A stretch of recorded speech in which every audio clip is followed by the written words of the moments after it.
tanah haram Mekah di bertentangan dengan Baitullah. Kemudian juga kita sudah melaksanakan ibadah yang utama umroh, kemudian juga ikut sholat berjamaah. Kemudian mungkin ada yang sudah tawaf sunnah juga ya. Sebagian sudah tawaf sunnah. Semoga amal ibadah kita sampai saat ini diterima oleh Allah Subhanahu wa Ta'ala. Dan Bapak semuanya, insya Allah itu juga tidak jauh dari kota Mekah ini. Ada yang mengatakan Siti Hawanya di sekitar Mekah, kemudian Nabi Adamnya di Rasulullah. Lalu kenapa? Ini nggak tahu, kaki saya kayak ada yang nyengat gitu. Pas dilihat ternyata ada kalajengking yang bergerak menjauh keduanya. Oh, kamu tersengat kalajengking, coba mana lihat ya bekasnya. Ternyata betul sudah memburu. Langsung Rasulullah SAW mengambil air ludahnya dan dioleskan ya ke bekas sengatan itu, babaroa. Maka langsung tiba-tiba dari luar ada suara orang yang mendekat. Amerika banget. Ini siapa? Oh, jangan-jangan pasukan khusus orang Quraisy ini akan ya sampai ke rumah kita. Gimana oleh Rasulullah? Kata Abu Bakar. Betul saja, dari semuanya tidak lama beberapa orang sudah ada di depan mulut gua tempat persembunyian Rasulullah. Dan sampai-sampai kata Abu Bakar As-Siddiq, lalu orang yang mengejar ini sudah di depan karena ada ahli yang mengikuti jejak kan gitu ya. Mereka yakin bahwa di dalam itu ada orang, ada Muhammad yang sedang dicari. Harusnya api itu panas, tapi kemudian mampu ditumpahkan oleh Allah. Kuni barda wa salama. Jadilah api itu dingin dan menyelamatkan.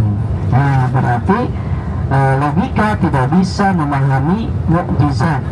Demikian juga Nabi Musa sudah terdesak. Sur. Nah, ada apa ceritanya sur ini? Jadi ketika Rasulullah SAW berangkat bersama sahabat Abu Bakar As-Siddiq dari rumahnya, seharusnya Rasulullah berangkat menuju dulu di Jabal Sur ini. Bapak Ibu semuanya, bersembunyi di mana? Ya, berdasarkan bimbingan wahyu, kata Allah, kamu naiklah, manusia harus tunduk di bawah kemampuan atau kuasa Allah Subhanahu wa Ta'ala. Setelah kemudian Rasulullah SAW selamat dari kejaran kejadian yang betul-betul real, ya, real story, lalu kemudian diabadikan di dalam Al-Quran. Nah, satu ya, bahwa dakwah itu akan selalu mengalami berbagai tantangan, rintangan. Lalu semuanya, mungkin kita tidak bergerak dalam dunia dakwah, tapi ketahuilah yang namanya hidup pasti akan menghadapi berbagai masalah, rintangan, ya, tantangan, problem.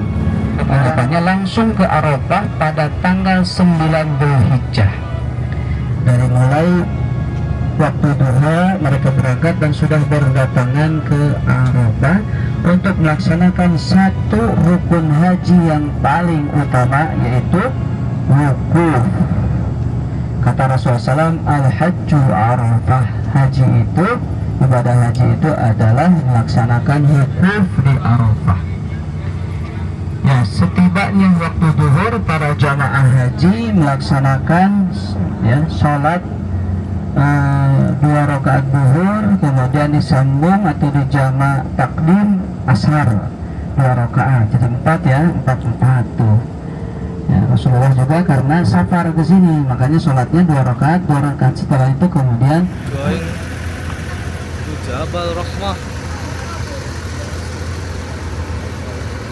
Jabal itu gunung. Tuh jauh.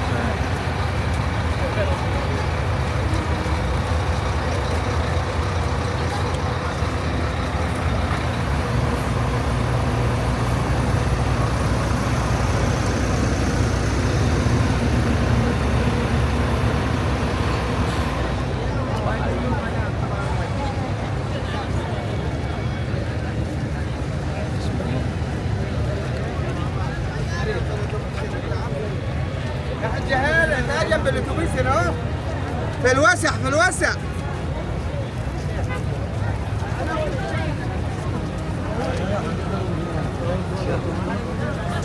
Rame kieu anjir.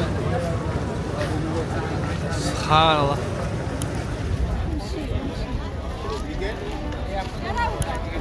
Jabal Rahmah sangat-sangat padat. Doa.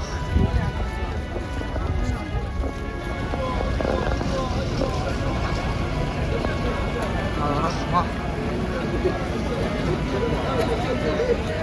Secara khusus kecuali sebagai tempat wukuf pada tanggal 9 Juli.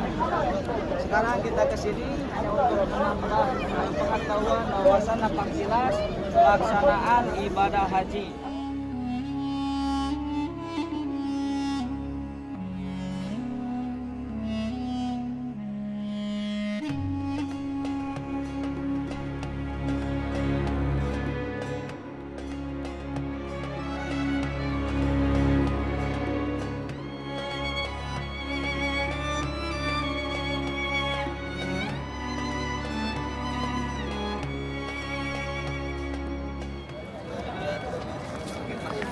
Panas pisan euy. Songül abla, biz gidiyoruz. Songül abla. استنى شوي بالله.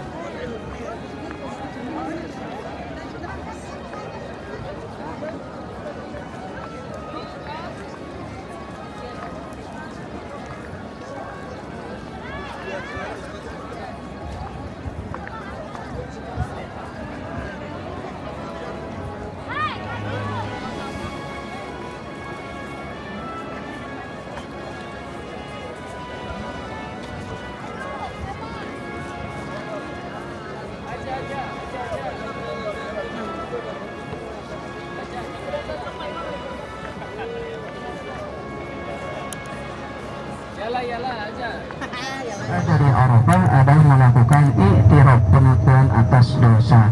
Di sinilah kesempatan besar, ya, peluang penting untuk melakukan pertaubatan.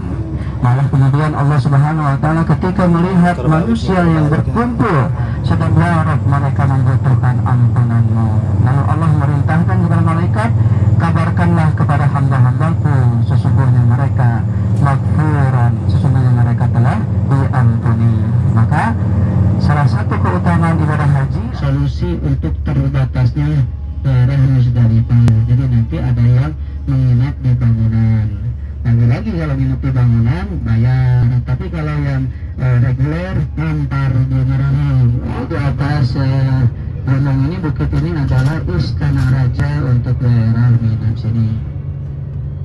Sudah ada. Istana Raja. Ya, lihat nanti dimasukkan ke neraka jahanam terlebih dahulu.